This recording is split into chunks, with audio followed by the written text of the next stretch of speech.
Hi, it's your girl Rashonda here with RashondaGilmore.com, coming at you with the video that I think you're going to truly enjoy and gain a lot of value from. And what today's video is about is how to master the fear of rejection. And I was inspired to do this video really because I see so many of my fellow entrepreneurs and network marketers, internet marketers struggle in this area, and it is an area that every single entrepreneur has to deal with. But specifically in internet marketing and network marketing, it's rampant, and I think especially in the beginning stages of building your business, you deal with it a lot. And so it's just really important that we understand how to internalize it, how to process it, and really what place to put rejection in, because it's not necessarily a bad thing. And I'll cover that with you today in this video. I'm actually going to give you the three main reasons why I believe that people say no to your opportunity, product, or service. And then I'm going to give you three action steps that you can use and implement in your business right away. And as long as you are consistent with these three action steps, in no time you would have mastered the fear of rejection. So I'm pretty excited to get started. So number one reason why I believe that people say no to your opportunity, product, or service really is a matter of bad timing. Let's say you were eating at a restaurant and you just finished a really good meal and you're stuffed and you're full, and next thing you know, the waiter walks by with your favorite flavored cake. Mine would be chocolate.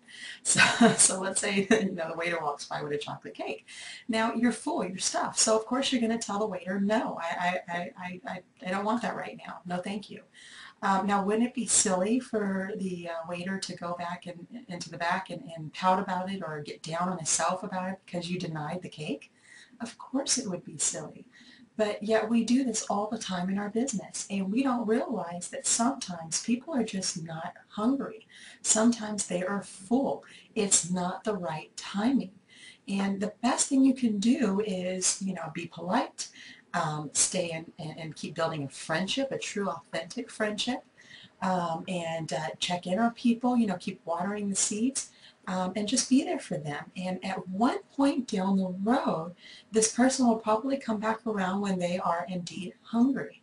I know this has happened to me. I'm sure it's happened to many of you watching, other entrepreneurs. You've told someone about this opportunity, product, or service, and then a couple months down the road, they come back to you like, hey, what was that thing you were talking about again? And can I hear it? And that just happens all the time in our business. So don't take it offensively if it's not their time right now. They may just not be hungry, and it doesn't mean your opportunity isn't amazing. It's not a reflection on you or your opportunity. Because it doesn't matter how great it is if someone's not hungry. Just like it doesn't matter how tasty that cake is, if you've just ate a big dinner and you're not hungry, it really doesn't matter. So just remember that timing is everything. The second thing, or the second reason why I believe that people turn down your offer, whatever that might be, is their own fears, their own self-doubts, their own lack of confidence. Sometimes they don't believe that they can really do it, that they can handle it, that they can be in business for themselves, or that they can afford your product or your service. And that's not really an issue that you need to take up within yourself. That is their issue. Maybe there's something limiting from them, limiting them, that they feel that they can't go get the money or be a part of your business. So you really have to let them work that out for themselves and be there for them, give them all the information they need, of course. But you can't take it offensive if someone else's limits that they're putting on themselves don't allow them to be involved with you. So you definitely want to remember that. The third reason that I believe that people say no is really just a matter of misinformation. Sometimes they are just misinformed, and that's okay. Everybody has their own timing of when the light bulb goes off for them, right? And my fellow network marketers, I mean, you can relate to this one. How many times have you heard someone say, is that a pyramid? Now, God bless people that say that, but really, it's sometimes it's just a matter of misinformation. Sometimes they just don't know better. Either they haven't done their own homework or research, they've never met anyone truly successful in network marketing, things like that. Sometimes they just don't know what they don't know, and you can't take that as a reflection on you or your business. That's okay if that's where they are at that particular time. So sometimes you just got them doubting Thomases, and you cannot say the right thing. There's not enough facts in the world that you can say to a doubting Thomas. What can you do, right? Just got to keep moving on and being there for people. So those are the 3 reasons why I believe that people say no to your offer. And it's silly to take any of them personally. You just have to keep moving forward. So now I want to give you 3 action steps that you can implement right away in your business. And I promise you, if you take these steps to heart and if you implement them and you do just a little bit of each of them on a regular basis, you will no doubt master the fear of rejection. So I'm pretty excited to bring these to you. The first thing, so simple, yet a lot of times we let life get in the way and we don't do it, but we need to work on our self-confidence. That is so important. When you are confident, you have an air and a glow about you that is contagious, that people notice and that they want to be a part of. So you definitely want to work on your confidence. And how do you do that? Personal growth and development, reading books on it, leadership, personal growth books. Listening to books on tape. Maybe you're not much of a reader. The blogging community, oh my God, full of people that give so much value. Just, at the touch of your computer, you can literally go in and read some awesome information that would help you with your personal growth. Not only that, but you want to continue to sharpen and work on your communication skills, your people skills. You want to be able to effectively relate what your passion is, and you do that through communication and understanding how to work with people. So, and there are excellent books that can teach you that from A to Z. Not only that, but you want to be a student of your business. So you want to know the ins and outs of your business, and this is really important for a newbie coming in to a company. They want to immediately, as quick as they can, immerse themselves with their company and with the information, because the more that you know, the more knowledge that you have, the less fearful you become. It's a lack of knowledge mostly that produces fear. So when you know what you're talking about and you know your product and inside and out, you will become less fearful. And you mix that with self-confidence, it's over. To the top you go.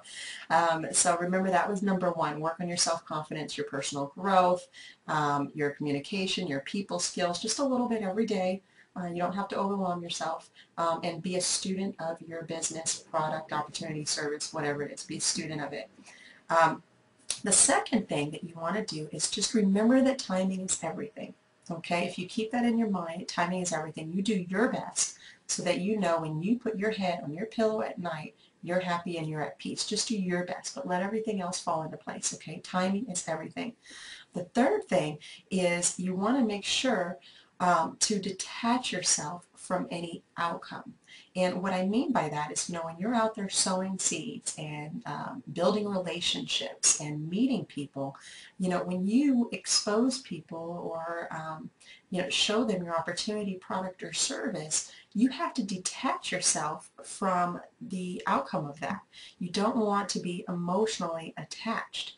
You want to just know in your mind that it is your job to sow seeds, expose your business, opportunity, or service, and keep it moving. Give people the facts, give them all the information that they need, but don't be attached to the outcome. That's really important, because that's when you get all emotional and just bent out of shape. So you don't want to do that. So those are the 3 action steps that you can take right away and implement, and just remember, food for thought. And if you do those things, and if you remember how to put, where to put rejection in the right place that it belongs, you will no doubt be able to master the fear of rejection. So I hope you enjoyed a lot of the information that I shared with you. And before we wrap up this video, I just want to share a really quick story about one of my favorite speakers ever, a guy that I actually wrote about in a separate post called Why Gold and Silver, a man named Peter Daniels. And Peter Daniels, now he is one of the most sought after public speakers in the world. He's spoken all over the place. He's made it big in real estate. He's an author. He's been recognized by different governments and institutions all over the world. And he's such a fabulous, amazing man. He was an illiterate bricklayer, and he dealt with a lot of poverty and things like that when he was younger. And also when he was, I believe it was grade school, he had a teacher named Miss Phillips. And Miss Phillips told him that he would never amount to anything. She slapped him around. I mean, awful. And so, you know, she really messed up his self-esteem for a while there. And so anyways, the good part of the story, my favorite part, is that when he got older and he started writing books, he wrote a book entitled Miss Phillips, You Were Wrong. So I want you to see that. I think it's so cool. So, yep, Miss Phillips, you were wrong. Formula to handle rejection. Love that. So, you know, don't let the Miss Phillips that are in your life or them doubting Thomases, you know, stop you from your dreams and your goals. So remember that story when you have people that come around and tell you you can't do something, because you can do anything that you put your mind to. So I really, really hope you enjoyed today's video. If you've enjoyed it or find any value in it, please feel free to share it with your friends and family. And I'd love to hear your comments and feedback, or you know, if you have any different tools or anything that you can add that maybe have helped you overcome the fear of rejection. We would definitely love to hear about them here at ReshondaGilmore.com. So signing off for today, and until we meet again, have a beautiful, fabulous, passion-filled day. See you soon.